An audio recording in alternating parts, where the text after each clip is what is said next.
What if the airline you book your ticket with is nothing more than a flag of convenience? A familiar logo on a plane's tail designed to give you a false sense of brand loyalty, while in the background, a far more powerful and invisible structure is actually pulling the strings of your journey. Forget choosing between airlines. The global skies have been carved up and are now governed by three competing, invisible empires. You are not flying with a single airline, you are flying within a territory. These territories are vast, spanning continents and oceans, and they go by the name Star Alliance, One World and SkyTeam. They are not mere marketing partnerships, they are the most powerful forces in modern aviation, shadow governments that dictate where you can go, how you are treated, and the true value of your loyalty.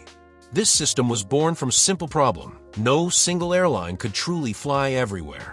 International regulations and logistical nightmares prevented the creation of a single, world-spanning carrier. The solution was a stroke of strategic genius.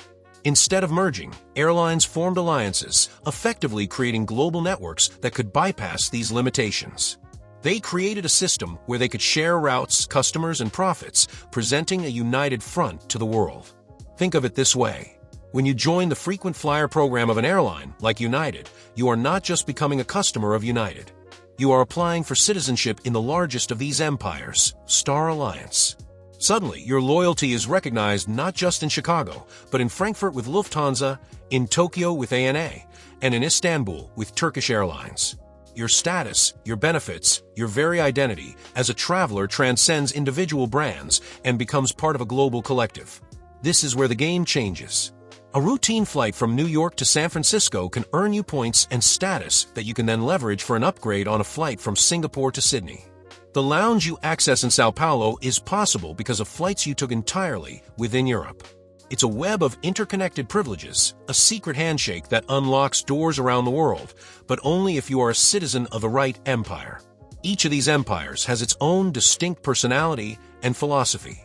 Star Alliance is the sprawling, bureaucratic federation, the largest by number of airlines, destinations, and flights. It offers unparalleled reach, a city-state in almost every corner of the globe. Its strength is its sheer size. Its weakness can be the inconsistency that comes with trying to manage so many distinct members under one banner. Then there is One World, the more exclusive club. It's smaller, more curated, with a focus on premium, high-value carriers like British Airways, Cathay Pacific, and American Airlines. Its philosophy often revolves around a more consistent and high-quality experience for the elite business traveler. It may not take you to every remote outpost, but it aims to dominate the world's most important economic highways with a superior class of service. Finally, there is SkyTeam. Often seen as a geographically diverse, but sometimes less integrated coalition, its power lies in key hubs with airlines like Delta, Air France-KLM, and Korean Air. It's a powerful and significant empire, but sometimes the bonds between its member states can feel looser, the integration less seamless than its rivals. Pledging your allegiance to one of these empires is a strategic choice. You are betting that its geographic strengths, its member airlines, and its overall philosophy will align with your future travel ambitions. Your loyalty is no longer to a paint job on a plane, but to a global political and economic system. You start to see the world map not as countries, but as territories of blue, red, and silver.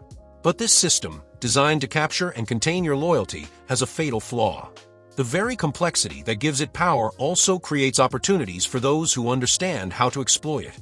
The benefits are not always uniform. The elite status that grants you VIP treatment on one airline within an alliance might be met with a shrug and a "that's not our policy" by another member airline in the same alliance. The empires have cracks in their foundations. Furthermore, being a loyal citizen of one empire means you become a foreigner in the other two. Your hard-earned status in One World is meaningless when you are forced to fly on a SkyTeam carrier. You are locked out, a commoner, forced to start from scratch. For decades, this was the trade-off. You chose your empire, and you stayed within its walls.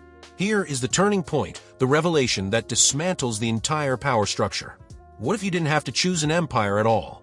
What if you could be a free agent, a traveler with a diplomatic passport that is honored in all three territories? The system designed to lock you in has been outmaneuvered by an even smarter system, transferable points. The true power players in travel today are not loyal to Star Alliance, One World, or SkyTeam. They are loyal only to their own advantage. By collecting flexible points from credit card programs, they have created their own sovereign currency. They are no longer citizens of any single empire. They are independent actors who can move their assets, their points, to whichever airline in whichever alliance offers the best value for a specific mission. Think about the profound shift in power this creates. The alliances were built to make you loyal to them. But now, you can sit above them, analyzing the entire global chessboard. If a Star Alliance airline has the best award seat to Asia, you transfer your points there. If a one-world carrier offers a fantastic business class deal to Europe, your points flow in that direction. The empires are forced to compete for your business on a case-by-case basis. You are no longer their subject, they are your vendors. The entire concept of airline loyalty, the very foundation upon which these empires were built, becomes obsolete. The goal is no longer to climb the status ladder within one kingdom. The goal is to have the freedom to plunder the treasures from all of them, choosing the best they have to offer without ever swearing allegiance. It's a radical reimagining of what it means to be a traveler. You are not a customer, you are a broker of your own travel destiny.